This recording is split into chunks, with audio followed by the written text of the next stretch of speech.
ਇਹ ਫਿਰ ਫੈਸਲ ਭਾਈ ਸਾਈਂ ਬਰੀਡ ਅੱਛਾ ਉਹ ਪਹਿਲਾ ਜਿਹੜਾ ਮੁਸ਼ਤਾਕ ਭਾਈ ਵਾਲੇ ਕਬੂਤਰਾਂ 'ਚ। ਪਹਿਲਾ ਹੀ ਉਹ ਜਿਹੜਾ ਹਾਂਜੀ, ਇਹ ਵੀ ਮੁਸ਼ਤਾਕ ਭਾਈ ਲਵਾਈ। ਇਹਦੇ ਨਾਲ ਇੱਕ ਟੈਡੀ ਨਰ ਲਾ ਕੇ ਇਹਦਾ ਪਹਿਲਾ ਹੀ ਬੱਚਾ ਛੱਡਿਆ। 39 ਨੰਬਰ ਮਾਸ਼ਾਅੱਲਾ ਬਹੁਤ ਅੱਛਾ ਉੱਡ ਰਿਹਾ ਦੀਨੇ 'ਚ। ਸਹੀ ਯਾਨੀ ਕਿ ਇੱਧਰ ਹੀ ਹਾਂਜੀ ਦੀਨੇ, ਜੇਲਮ ਦੀਨੇ। ਅੱਛਾ ਉਧਰ ਹਾਂਜੀ ਜੀ ਜੀ। ਨਾਸਰ ਭਾਈ ਨੇ ਮੇਰੇ ਬੜੇ ਭਾਈ ਪਿਆਰ ਵਾਲੇ ਨੇ ਉਹਨਾਂ ਕੋਲ। ਫੈਸਲ ਭਾਈ ਦੀਆਂ ਨੱਖਾਂ ਵੇਖੋ ਨਸ਼ੇ ਹੋ ਜਾਣਗੇ।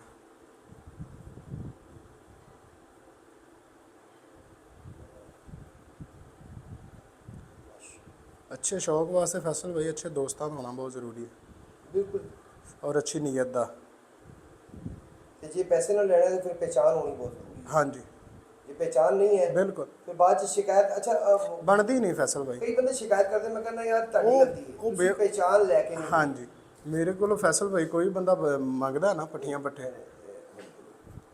पट्ठे मंगदा उन्होंने मैं कहना भाई आ जा अपनी मर्जी दे लैके जा ਬਿਲਕੁਲ ਸਹੀ। ताकि तेरे दिल च कोई वहम ना रवे। फिर भी वो कहे जी मैनू अच्छे नहीं मिले।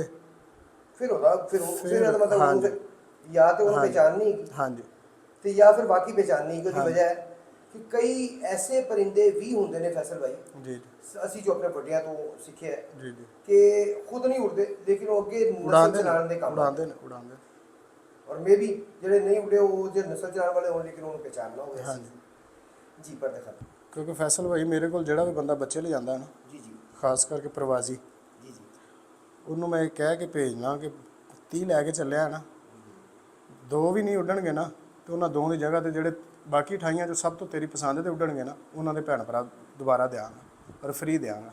ਕੀ ਬਾਤ। ਇਹ ਨਹੀਂ ਤਾਂ ਪੈਸੇ ਲੈ ਲਾ ਤੇ ਅਗਲੇ ਨੂੰ ਲਵਾਰਸ ਕਰਤਾ। ਯਾਨੀ ਕਿ 2 ਨਹੀਂ ਉੜੇ 2 ਦੀ ਬਜਾਏ ਹੋਰ ਲੈ ਜਾਓ। ਉਹ ਵੀ ਤੇਰੇ ਉਹ ਵੀ ਦੇ ਰਹੇ ਉਹ ਵੀ 2 ਹੋਰ ਲੈ ਜਾਓ। ਹਾਂਜੀ ਅਗਰ ਠੱਪਾ ਨਿਕਲਦਾ ਕਿਉਂਕਿ ਅਲਹਮਦੁਲਿਲਾ ਨੇ ਠੱਪਾ ਨਿਕਲਦਾ ਹੀ ਨਹੀਂ। ਮਾਸ਼ਾਅੱਲਾ ਜੀ ਤੁਸੀਂ ਬੜੀ ਵੱਡੀ ਗਾਰੰਟੀ ਹੈ ਜੀ ਇਹ ਜੀ, ਜੀ। ਤੇ ਬਹੁਤ ਵੱਡੀ ਗਾਰੰਟੀ ਹੈ। ਫੈਸਲ ਭਾਈ ਇਹਨਾਂ ਦੇ ਚੈੱਕ ਕਰਕੇ ਪਹਿਲੋਂ ਆਪ ਚੈੱਕ ਕਰੀਦੇ ਨੇ ਫਿਰ ਅੱਗਾ ਦੇਵੀਦੇ ਨੇ ਤੇ ਫਿਰ ਕੀ ਅੱਲਾ ਮਾਫ ਕਰੇ ਕਿਉਂ ਮਾੜੇ ਨਿਕਲਦੇ। ਸਮ ਟਾਈਮ ਕੋਈ ਨਾ ਕੋਈ ਭਗੌੜਾ ਨਿਕਲ ਵੀ ਆਉਂਦਾ ਤਾਂ ਉਹਦੀ ਜਗ੍ਹਾ ਤੇ ਅਗਲੇ ਬੰਦੇ ਦੇ ਪੈਸੇ ਇਨਵੈਸਟ ਹੋ ਜਾਂਦੇ ਨੇ, ਉਹਨੂੰ ਉਹਦੀ ਜਗ੍ਹਾ ਤੇ ਬੱਚਾ ਦੇ ਦੀਦਾ। ਕੋਈ ਮਸਲਾ ਨਹੀਂ ਹੁੰਦਾ। ਹਾਂਜੀ ਹਾਂਜੀ ਕੋਈ ਮਸਲਾ ਨਹੀਂ ਹੁੰਦਾ, ਕੋਈ ਫਰਕ ਨਹੀਂ ਪੈਂਦਾ। ਅਗਲਾ ਵੀ ਨੈਕਸਟ ਟਾਈਮ ਆਏਗਾ ਉਹਨੂੰ ਜੀ, ਪਤਾ ਹੈਗਾ ਯਾਰ ਇੱਥੇ ਮੈਨੂੰ ਮੇਰਾ ਨੁਕਸਾਨ ਪੈਸੇ ਲਾਇਆ ਜੀ ਜੀ ਕਿਉਂ ਜਾ ਜੀ। ਤੁਮ ਦਿਖਾ ਦਿਓ।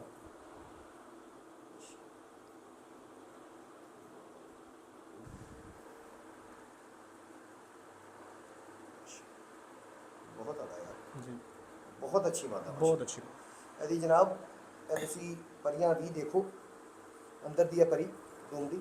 ਹਾਂਜੀ ਇਹਦਾ ਪਰ ਉੱਤੇ ਕਰਨਾ ਫੈਸਲ ਭਾਈ ਇਹ ਕਿ ਕਿੱਥੇ ਆ ਰਹੀ ਹੈ।